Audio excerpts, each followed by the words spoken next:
How Google Works by Eric Schmidt and Jonathan Rosenberg. Picture this. It's a lazy Friday afternoon in May 2002 at Google, back when it was still this buzzing little startup. Larry Page, one of the founders, brilliant guy, restless as hell, is casually searching his own website. He types in Kawasaki H1B. He's not hunting for an immigration lawyer.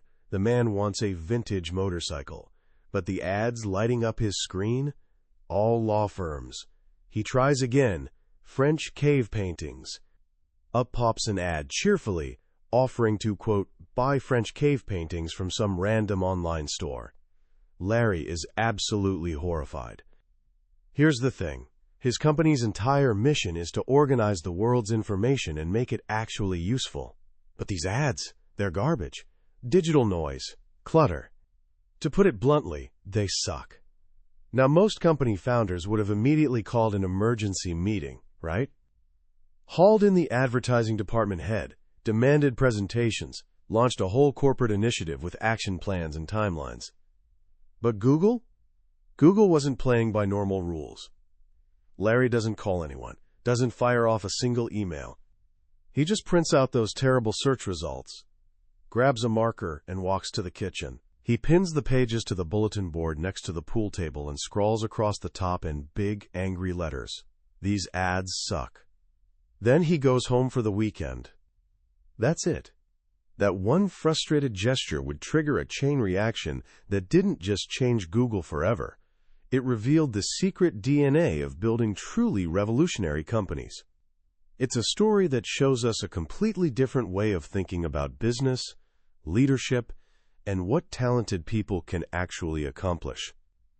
Today, we're diving into How Google Works, written by two executives who were brought in to provide what they called adult supervision to this chaotic startup, Eric Schmidt and Jonathan Rosenberg. This isn't just Google's story. It's a survival guide for the internet century. And I promise, by the time we're done, you'll understand the unwritten rules that let ordinary people build extraordinary things. You'll learn how to attract brilliant minds, create environments where they thrive, and make decisions that don't just help you compete, they help you change the entire game.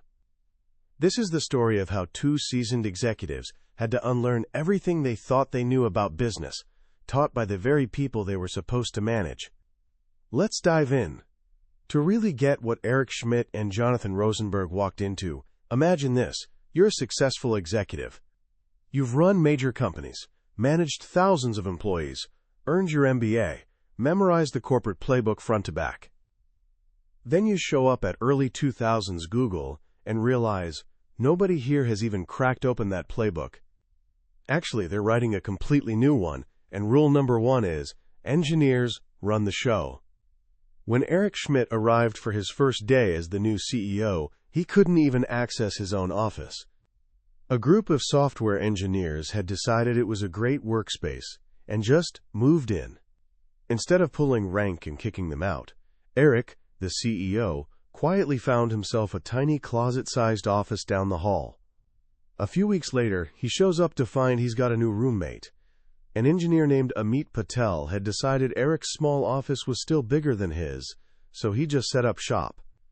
They shared that office for months. This wasn't a company where your importance was measured by office size. It operated on completely different values. This was the world created by two Stanford PhD students, Larry Page and Sergey Brin.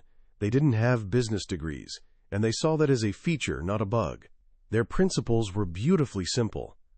Number one, focus on the user, and everything else follows. Build the best search engine in the world, and the money will figure itself out later. Their strategy for building the world's best anything? Equally simple. Hire as many talented software engineers as possible, then give them freedom. This is where it gets interesting. Into this chaotic, brilliant, engineer-driven world walks Jonathan Rosenberg, a seasoned product executive with an MBA. He's hired to bring discipline and structure to product development. He arrives confident he's exactly what they need. A few months in, he presents Larry Page with what he considers a masterpiece, a product plan with schedules, milestones, approvals, a beautiful 2-year roadmap. Everything a textbook would tell you a proper business plan should be. He's expecting applause. Larry Page hates it. He looks at Jonathan and asks a devastatingly simple question. Have you ever seen a scheduled plan that the team beat? Jonathan has to admit, no. Have your teams ever delivered better products than what was in the plan? No again. Then what's the point? Larry concludes. It's holding us back. There must be a better way. Just go talk to the engineers. That phrase, just go talk to the engineers, was Jonathan's wake-up call. The engineers at Google weren't just coders. They were brilliant, business-savvy, creative powerhouses. Constraining them with traditional plans and processes would be, as Larry put it, stupid. This brings us to the central drama. In 2003, Microsoft, internally codenamed Finland, was the most powerful tech company on the planet, and it was gearing up to crush this little Mountain View startup. Google's board of directors, quite reasonably, demanded a plan, a real MBA-style business plan detailing exactly how they'd fight back. Eric and Jonathan were stuck. The board was right. You can't take on the biggest gorilla in the jungle without a plan, but they also knew a traditional business plan would be rejected by Google's culture.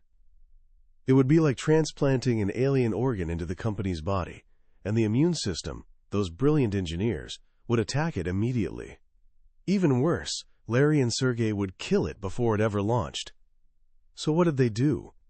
They created something that looked enough like a plan to satisfy the board, but was really a declaration of principles. No financial projections, no market research, no org charts. Just a simple statement. To compete with Microsoft, Google would focus on users and build excellent products. That was it. That was the plan. And it worked beyond their wildest dreams. Why? Because they realized that in the internet century, the old business rules were dead. Success wasn't about controlling information or distribution. It was about product excellence. And product excellence could only happen by attracting a new kind of employee and creating the right environment for them. The authors call this new breed a smart creative. This is the most important concept in the entire book. A smart creative isn't your typical knowledge worker. Knowledge workers are experts in narrow fields who follow the rules. Smart creatives are a different species entirely. They have deep technical knowledge, but they blend it with business savvy and powerful creativity. They're not just thinkers, they're doers. They don't just design concepts, they build working prototypes. They're driven by data, but not paralyzed by it. They're their own focus group, constantly using and testing what they build. Smart creatives get bored easily. They ask uncomfortable questions. They challenge everything. They're not afraid to fail, because failure is just learning in disguise. They don't wait to be told what to do. They take initiative. And most importantly, you cannot tell them how to think. If you can't tell people how to think, you have to manage the environment where they think. You have to make it a place they actually want to be every day. And this brings us back to that note on the wall. These ads suck. When Larry put that note up, he didn't issue orders. He didn't create a task force. He simply identified a problem that violated the company's core mission. What happened next? A small group of engineers who didn't even work on the ads team saw the note. They understood the problem. They agreed it was real. And because they were smart creatives, empowered by the company's culture, they decided to fix it. Over the weekend. Monday morning, they sent an email not just agreeing with Larry, but with a full problem analysis, a proposed solution, and a link to a working prototype they'd already built. That solution, ranking ads based on relevance and usefulness to users, not just advertiser bids, became the foundation of Google's multi-billion-dollar advertising business. No manager's plan created this breakthrough. The culture did. The culture attracted the right people, smart creatives, and those people created the magic. So how do you build a culture like that? The authors lay out a fascinating set of counterintuitive principles. First, keep them crowded. Forget corner offices. Forget quiet, spacious cubicles. Offices should be designed to maximize energy and interaction. When you can literally reach out and tap someone on the shoulder, Ideas flow freely. The default should be loud, boisterous collaboration. Quiet spaces should be the exception you retreat to, not the norm. This also kills office envy beautifully. When nobody has a private office, nobody complains about not having one. And those crowded offices, let them be messy. Messiness is a byproduct of self-expression and innovation. It's a sign people are busy, stimulated, making things. A sterile, perfectly clean office often signals a sterile, uncreative culture. Of course, it's not just about cramming people together. You have to give them the tools they need. Google is a computer science company, so they give engineers access to the most powerful data centers and software platforms in the world. The rule is simple. Be stingy with things that don't matter, like fancy furniture, but incredibly generous with resources people need to do their work. And yes, all those famous perks, free food, gyms, volleyball courts, they're not about luxury. They're about creating an environment where people want to be, where random encounters happen, where the line between work and life blurs positively. AdSense, a multi-billion-dollar product, was famously invented by engineers from different teams playing pool together in the office. Next, you have to change how decisions get made. In most companies, decisions are dominated by the hippo, the highest-paid person's opinion. The boss speaks, everyone else nods like bobbleheads. Google works to create a true meritocracy, where the quality of the idea matters, not who suggests it. This requires a culture with an obligation to dissent. If you see something wrong, you must speak up. If you don't, and the bad idea wins, you're just as responsible. This is how you kill the fear culture where hippos thrive. To make this work, the organization itself needs to be different. The authors advocate for flat structures, guided by what they call the Rule of 7. At most companies, this means a manager should have a maximum of 7 direct reports. At Google, it means they should have a minimum of 7. Most managers have far more. With that many direct reports, you simply can't micromanage. You're forced to give people freedom and autonomy. And what about crazy long-shot ideas, the ones that seem too risky or too far out? This is where the 70/20 rule comes in. It's a simple framework for allocating resources. 70% of resources go to the core business, things already successful that pay the bills. 20% go to emerging projects, new ideas showing promise that could be the next big thing. And 10% go to brand new, completely speculative, high-risk ideas. This 10% is crucial. It ensures crazy ideas get some support, but also protects them from being overfunded. Creativity loves constraints. Lack of resources forces ingenuity. When Larry Page first had the idea to scan every book ever published, he didn't assemble a massive team with a huge budget. He rigged a digital camera to a tripod in his office, used a metronome to pace his movements, and started photographing a book page by page, while a colleague turned pages. From that crude, low-cost prototype, Google Books was born. This experimentation spirit is baked into culture through the famous 20% time. This policy lets engineers spend 1 day a week working on whatever they want. It's not really about time, the authors clarify. It's about freedom. It's a check on managers who might be too quick to say no. It's permission to work on something you're passionate about, even if it's not your official job. Many of Google's most successful products, like Google News and AdSense, started as 20% projects. It's the ultimate expression of trust in your smart creatives. But having great culture is only half the battle. You need a solid business foundation. And this is where the authors deliver another shocking piece of advice. Your plan is wrong. No matter how brilliant your business plan is, it's flawed.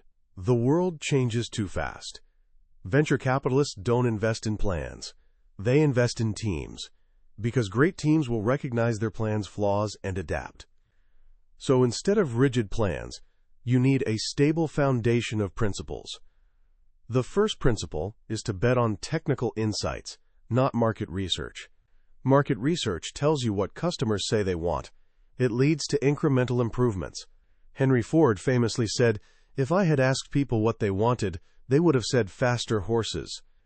A true technical insight is a new way of applying technology or design that creates something fundamentally better, something new and surprising and radically useful. Google search itself was built on a technical insight. You could rank web page quality by looking at how many other pages linked to it.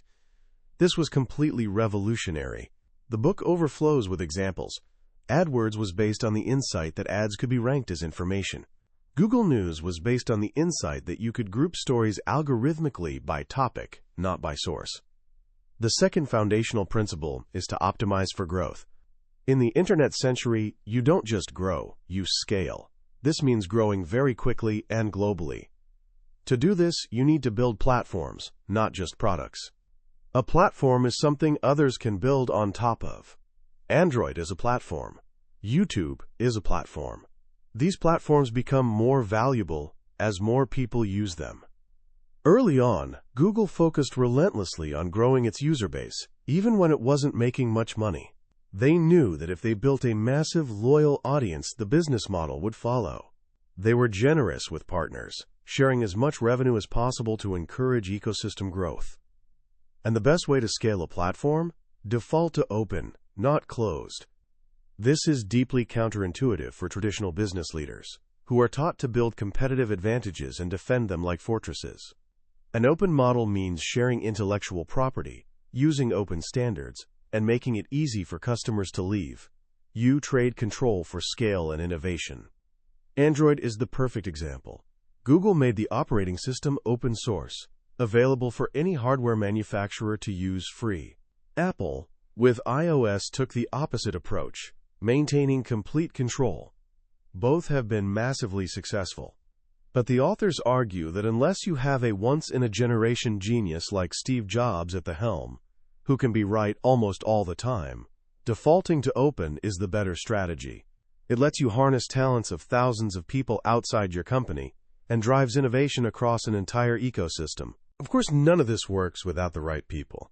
And this brings us to what the authors call the single most important thing any manager does: hiring. In most companies, hiring is a chore delegated to recruiters. At Google, it's a core responsibility for everyone, especially senior leaders. They realize that a workforce of great people doesn't just do great work, it attracts more great people. It's called the herd effect. A players hire A players. But B players, fearing competition, tend to hire C players. Compromise on quality even once, and you start a downward spiral. So how do you find the right people? The authors say look for learning animals. These are people who aren't just smart. They have insatiable curiosity and character that loves challenges. You hire them not for what they already know, but for their ability to learn what they don't yet know. In interviews, you're not just looking for raw intelligence. You're looking for passion, character, and grit. A good character test is what they call the LAX test. Imagine being stuck in the Los Angeles airport with this person for 6 hours. Would you enjoy the conversation? Would you learn something? Or would you be desperately looking for an escape? You want to hire interesting people. People with unique perspectives and hobbies. People engaged with the world. And the hiring decision itself, it should never be left to a single hiring manager. Human nature gets in the way. A manager might hesitate to hire someone smarter than them. So at Google, hiring decisions are made by a committee of peers. The hiring manager has veto power. They can say no, but they can't unilaterally say yes. The committee reviews a detailed hiring packet, filled with interview data and references, ensuring decisions are based on merit, not politics or personal bias. Once you have these amazing people, you have to reward them appropriately. The authors believe in disproportionate rewards for disproportionate impact. In sports, a superstar player makes hundreds of times more than a rookie. The same should be true in business. A smart creative who has massive product impact should be paid outrageously well, regardless of title or tenure. The final puzzle piece is how you make decisions and communicate in this chaotic, fast-moving environment. The goal is to achieve consensus, but the authors have a very specific definition of this word. It doesn't mean getting everyone to agree. That just creates a room full of bobbleheads nodding yes, who then leave and do whatever they wanted anyway. True consensus means arriving at the best idea for the company and getting everyone to commit to it, even if they don't personally agree. And the only way to get there is through open debate and conflict. A leader's job isn't to state their opinion first, but to ensure every voice is heard. Once the decision is made, everyone must either commit or escalate. No passive-aggressive sabotage allowed. To fuel these debates, you need data. In every Google conference room, there are two projectors. One for the presentation, the other for data. You don't convince by saying, "I think." You convince by saying, "Let me show you." And finally, in this world of smart creatives, a leader's most important role is to be a damn good router. Your job isn't to hoard information, but to share it, to connect people, to connect ideas, and to ensure information flows freely throughout the organization. Your default mode should be open. At Google, after every board meeting, the entire presentation and board letter are shared with every single employee. This level of transparency builds trust and ensures everyone is aligned on company priorities. It starts with the CEO. Every quarter, Larry Page posts his own objectives and key results, his OKRs, for the entire company to see. Then he holds a meeting where he and his leadership team publicly grade themselves on how they performed against previous quarter goals, often with plenty of red marks for failure. This sets a powerful tone of transparency and accountability from the very top. How Google works is, at its heart, a transformation story. It's the story of how a company built on new rules for a new century changed the world. But it's also the story of how its leaders had to change themselves. They had to let go of control, embrace chaos, and learn to trust their people. They had to learn that in the internet century, the pyramids of the old corporate world are crumbling. The new world is being built by small teams of passionate, empowered smart creatives who aren't just imagining the unimaginable, they're building it. As we step back from the ideas in how Google works, what strikes me most is that this isn't really a technology book, it's a people book. It recognizes that in a world where technology has made so many things abundant, information, computing power, global reach, the one thing that remains truly scarce and infinitely valuable is human talent. Specifically, the talent of the smart creative. The most powerful lesson here is the complete inversion of the traditional management pyramid. For a century, business was about command and control. Leaders had the information, made the plans, and employees executed them. This book argues that model isn't just outdated, it's a recipe for failure in the 21st century. Your best people are no longer just executing your ideas. They are the source of your best ideas. Your job as a leader isn't to be the chief strategist, but the chief architect. The architect of an environment where brilliant people can do their best work. This is deeply humbling for any leader. It requires checking your ego at the door and admitting that the smartest people in the room probably aren't you. It requires shifting from managing people to cultivating talent. It's the difference between being a chess master, moving pieces around a board, and being a gardener, creating the right conditions for things to grow in ways you could never predict. And that's why this book matters so much, especially if you're just starting to think about your career and the kind of impact you want to have. You're entering a world that operates by these new rules. You're a native of the internet century. You have the opportunity not just to join a company, but to build something new, whether from scratch in your dorm room or from within an existing organization. So how can you start applying these principles right now? Here are a few thoughts. First, become a learning animal. Don't just focus on required classes. Pursue your curiosity. Learn to code, even if you're not a computer science major. Take a statistics class, because as the authors say, data is the sword of the 21st century. Read voraciously. Ask questions. Don't be afraid to look foolish by admitting what you don't know. Your ability to learn and adapt will be your single greatest asset. Second, practice being a damn good router. In your school projects, in your clubs, in your friendships. Don't hoard information. When you find a fascinating article, a great video, or a new idea, share it. Connect people who you think should know each other. The person who generously shares information and builds connections becomes a hub, a valuable center of their network. And third, start thinking 10x. Don't just ask how you can get a 10% better grade on your next test. Ask, what would it take to build a project so amazing it changes the way the entire class thinks about this subject? Thinking big is a muscle. The more you use it, the stronger it gets. It attracts other big thinkers and opens up possibilities you never would have seen otherwise. That was a summary of How Google Works by Eric Schmidt and Jonathan Rosenberg. We've journeyed through the core ideas today, but I'll be honest, a summary is like looking at a photograph of a great adventure. You can see where they went, but you can't feel the thrill of the journey itself. The real magic of this book is in the stories, the details, and how the principles connect to form a powerful philosophy. This summary is your map to help you decide if this adventure is one you want to take. If anything we've talked about today has sparked something in you, if it's made you think differently about what's possible, then I encourage you to grab a copy. Reading it isn't just about learning business strategy. It's an experience that can genuinely change how you see your own potential and the future you can build. You can find a link to the book in the description below. Also, if you found this journey valuable, please take a moment to hit that like button and subscribe to our channel. It tells us we're on the right path and ensures you won't miss our next exploration into another life-changing book from the billionaire's bookshelf. Let's keep learning and growing together.